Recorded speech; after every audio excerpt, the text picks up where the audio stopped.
October 11th, 1942, 11:43 p.m. Ironbottom Sound, off the coast of Guadalcanal. The sea is black glass. Lieutenant Commander Norman Scott stands rigid on the bridge of the heavy cruiser USS San Francisco. There are no searchlights cutting the sky, no flares, no moon, only the thick, suffocating dark of the South Pacific night. Somewhere ahead, unseen, an entire Japanese bombardment force is moving south. On another ship in the American column, inside a cramped, dimly lit compartment humming with electricity, a young radar operator leans closer to a glowing green scope. His headphones crackle. A faint blip appears. Then, another. Not stars, not interference. Ships. Contact. Bearing 035. Range 27,000 yards. Up on the bridge, Scott doesn't hesitate. He doesn't need to see the enemy. He already can. Across the water, Vice Admiral Aritomo Goto believes the night belongs to him. His cruisers Aoba, Furutaka, and Kinugasa slide forward in perfect formation. Japanese sailors are masters of night combat. Their optics are superior.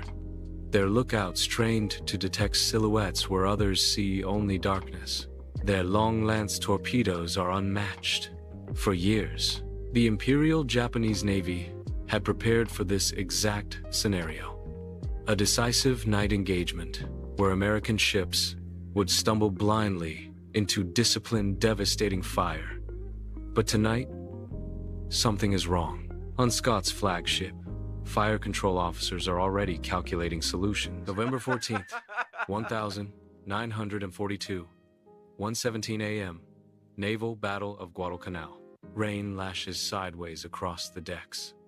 Smoke hangs low over Ironbottom Sound, mixing with cordite and burning fuel.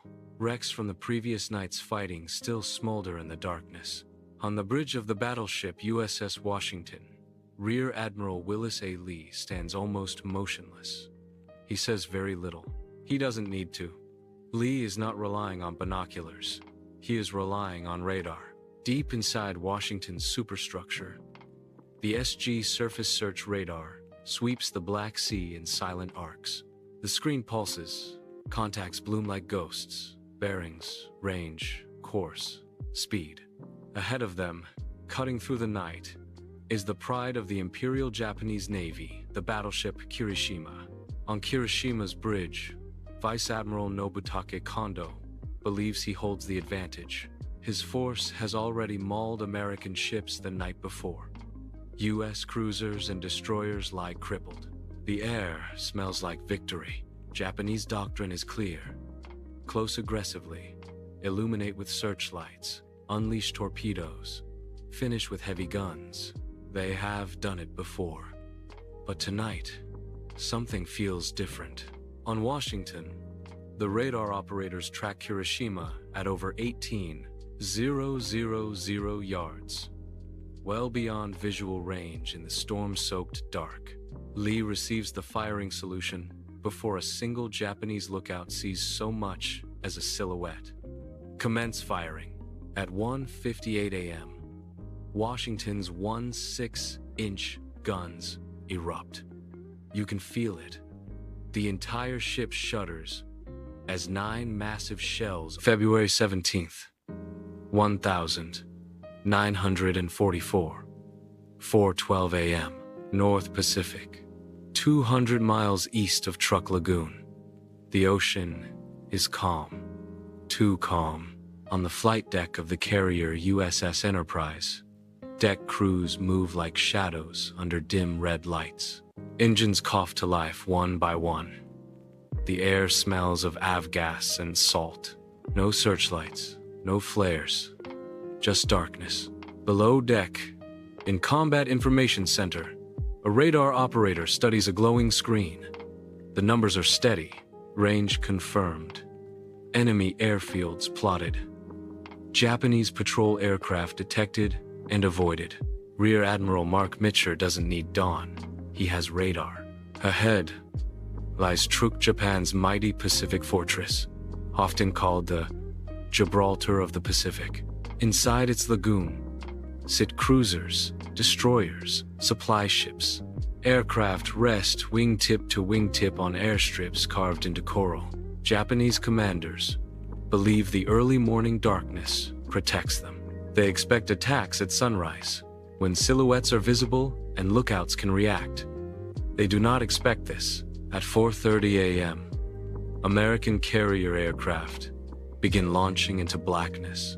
Torpedo bombers and dive bombers disappear into the night sky, guided not by moonlight, but by vectors relayed from radar-equipped ships. You can almost feel the disbelief on the Japanese side. For years, night operations had been their domain. Now, American aircraft are striking before dawn, coordinated by radar controllers who can track incoming and outgoing flights in real time. When the first bombs fall over Truk, anti-aircraft. October 25th, 1944, 3:02 a.m. Surigao Strait, Philippines. The air is heavy with cordite and mist. To the north, flashes of gunfire flicker like distant lightning. The narrow strait is a funnel of black water, hemmed in by silent coastlines. Somewhere in that darkness, a battered Japanese force is advancing, determined to break through and strike the American invasion fleet at Leyte Gulf. Vice Admiral Shoji Nishimura knows the odds are grim.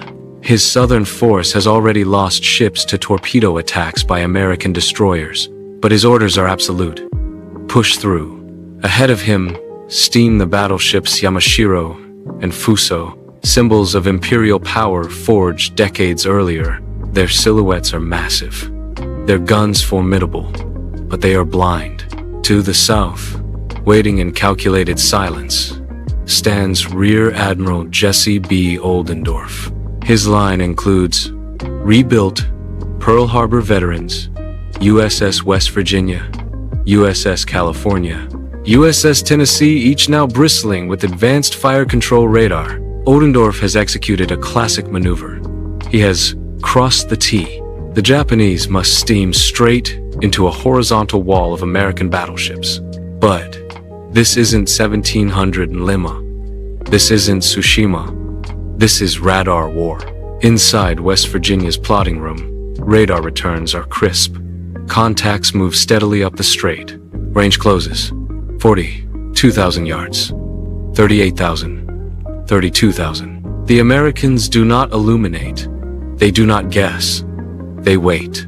At 3:53 a.m., West Virginia opens fire.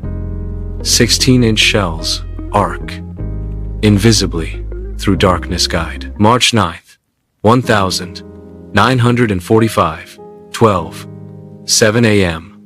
Over Tokyo, the city below is a sea of paper and wood. At 5,000 feet, the first wave of B-29 superfortresses levels off. The sky is moonless.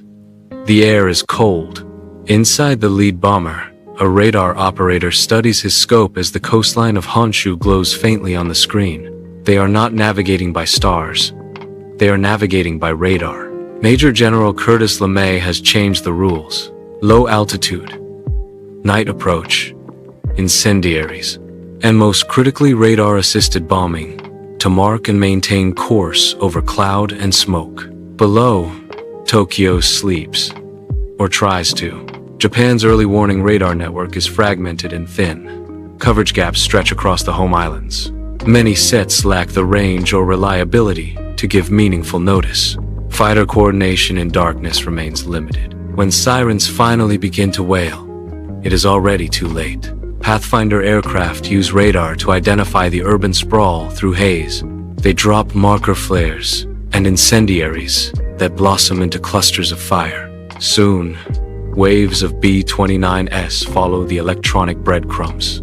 You can almost feel the heat building before the flames even reach full fury. Within hours, a firestorm consumes vast sections of the capital. Winds feed on oxygen pulled into the inferno. Temperatures soar. Entire neighborhoods vanish in incandescent spirals of flame. Over 100,000 people will die that night. It is one of the deadliest air raids in history, and it is made possible, in part, because American